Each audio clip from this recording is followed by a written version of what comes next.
Hello,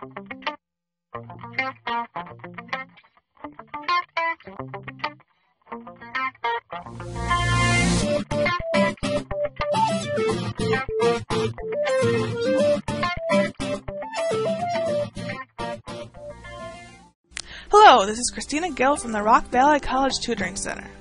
Today we will be making a lamp to demonstrate the basic elements needed to make any SolidWorks model. The first step to making a part is defining a sketch. This is when a basic outline of the part is drawn and given dimensions. Part of defining a sketch is adding sketch relations. These define how elements of the sketch, such as lines and circles, are linked with one another. Extruded Boss is used to add material linearly to the part, making it in 3D, while Extruded Cut does just the opposite of this and removes material linearly. When material needs to be added circularly, Revolved Boss uses a cross-section of the part that it rotates about a center. Swept Boss also uses a cross-section, but it moves along a fixed path instead of a circle. The corners of a part can be rounded off using the fillet or chamfer features. Fillet uses a radius, while chamfer uses a beveled edge. Offset entities is used when you want to follow along your current sketch a set distance away. Mirroring takes advantage of linear symmetry so that half of the part can be copied to make the other side. Circular pattern takes advantage of circular symmetry to create multiples of the feature about a circle. Hole Wizard is a very useful tool to create all types of holes, including tapered, counterbored, and counterseamed. Once the part is made, the material can be changed to reflect the real-life material that the part is made out of. When all the parts are made, they can be put together in assembly. The parts are connected to each other using assembly mates. The first part of our project is the base of the lamp.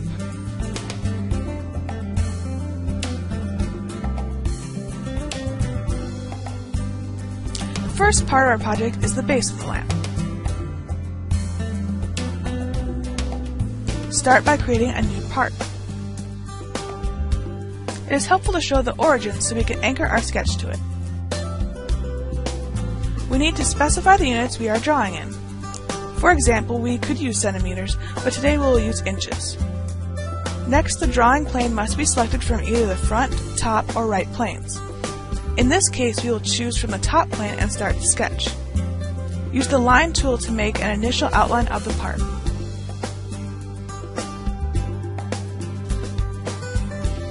Once we have drawn the outline, hit the F key to fit the sketch to the screen. I have intentionally drawn a very crooked square so that you can see the use of sketch relations. We start selecting a line or an element, then choose the relationship from the Properties menu. In this case, it needs to be horizontal. Repeat this step for the top line as well. Two or more elements can be selected at once by holding down the Control key while selecting the lines. Select both of the vertical lines and give them the vertical relationship. To turn the rectangle into a square, select two adjacent lines and make them equal to each other. Now the sketch can be fully defined by adding the length of one side using Smart Dimension. You will know when a sketch is fully defined because all the elements will turn from blue to black as they become defined. In addition, when a sketch becomes fully defined, it will lose the negative sign in front of the name of the sketch. Once the sketch is fully defined, we are ready to add material using the Extruded Boss feature. We can define how much material is added by changing the extruded length. There are many different options for defining the direction, including midplane, which places the sketch in the middle of the part. We only need the material to be added in one direction, so we will choose blind. Next, we will add fillets to the top edges of the part. All four edges can be selected by simply clicking on the top face of the part. The radius of the fillet must be defined next. In order to see what the fillet will look like, we will use full preview.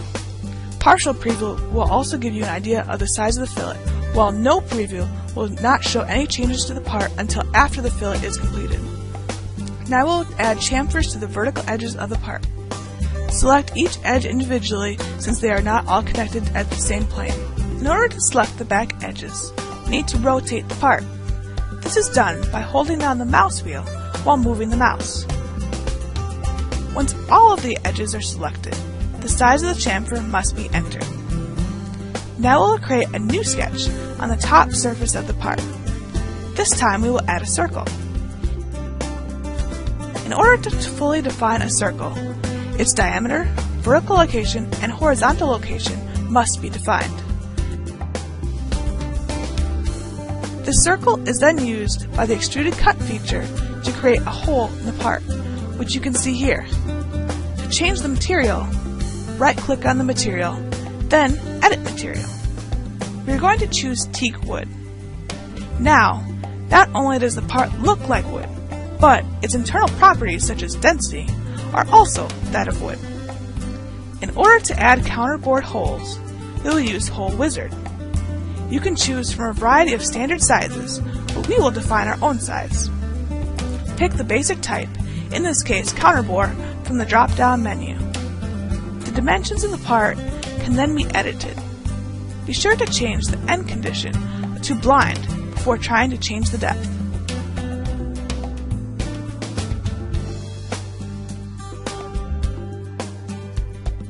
Once we have defined the type of hole, we need to define the placement. Select the face for the sketch and click Normal to make it easier to see. Click once for each hole desired, then define their locations like any other circle.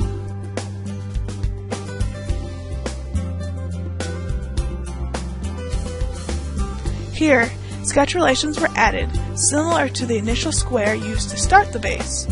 The same pattern of holes were added to the opposite sides as well.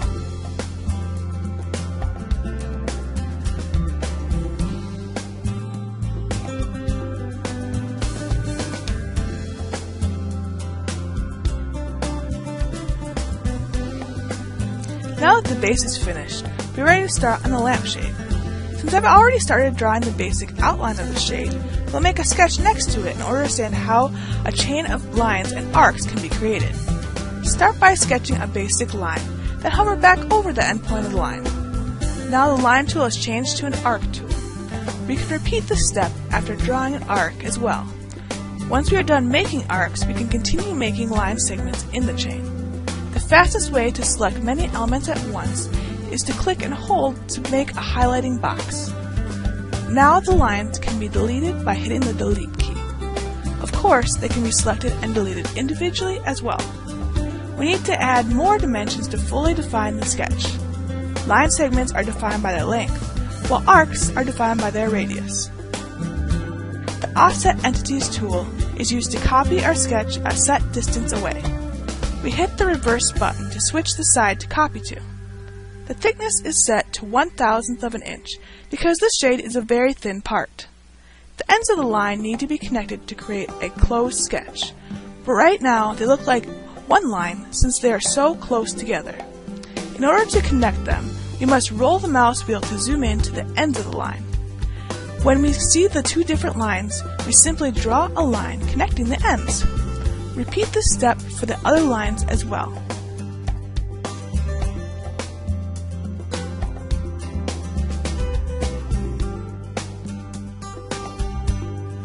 Now that we have an enclosed sketch and a center line at the center of revolution, we use the Revolve feature to sketch the shade in 3D.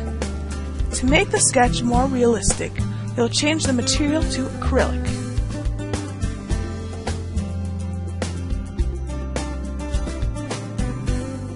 Our part now has the translucent property of acrylic material.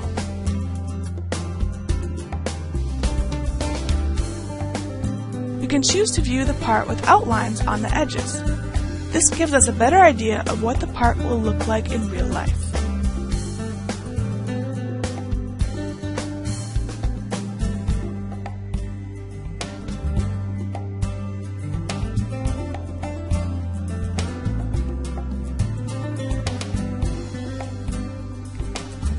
Now that the shade is finished, we can make the holder for it.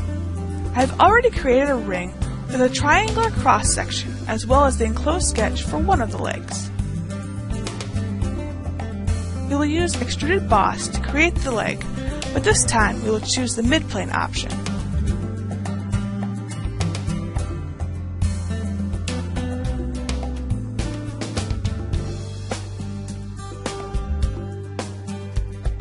We can mirror another leg on the other side using the mirror feature. Open the feature tree to select the features. The front plane is chosen as the center of the mirror.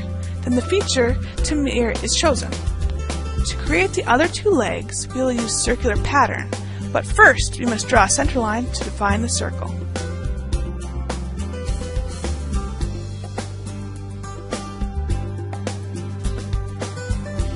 Now when we use the circular pattern, we can select the center line for the center parameter and both of the legs as features to pattern. Two legs will be created at 90 degrees from the originals.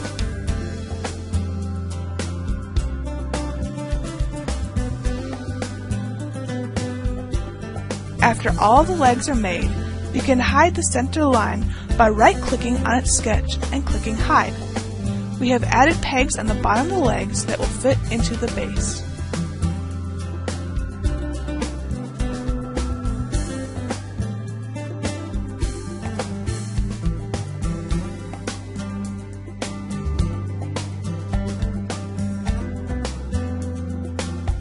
The last part to be made is the handle.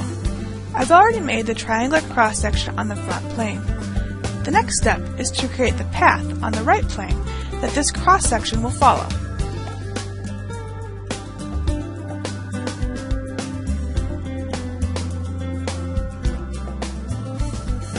The path and profile must intersect at one point.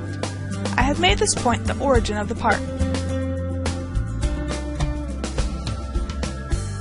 We use the 3-point arc tool to create the path.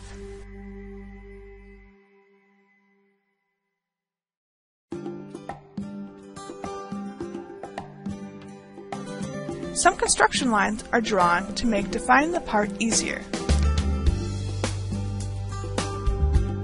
Using sketch relations, make the end arcs tangent to the horizontal center lines, as well as the arcs tangent to each other.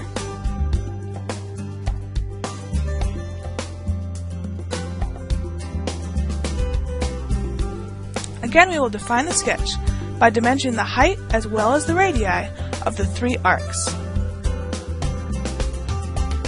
Now that we have fully defined the path and profile, we are ready to use the Swept Boss feature. Select the triangle as the profile and the arcs as the path. You can see that the profile was projected along the path to create the handle. I have created a simple plate using the Extruded Boss feature. In order to mirror the second handle, we must insert a reference plane as the center for the mirroring. To define the plane, select the right plane and specify the distance.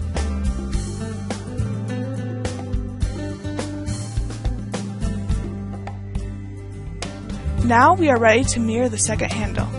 As you can see, the mirror preview allows you to see if you have selected the wrong feature in mirror. If this is the case, simply delete the wrong feature from the Feature to Mirror box, then select the correct feature. We no longer need to see the reference plane, so we can hide it. I have added pegs to the handles that will fit into the base.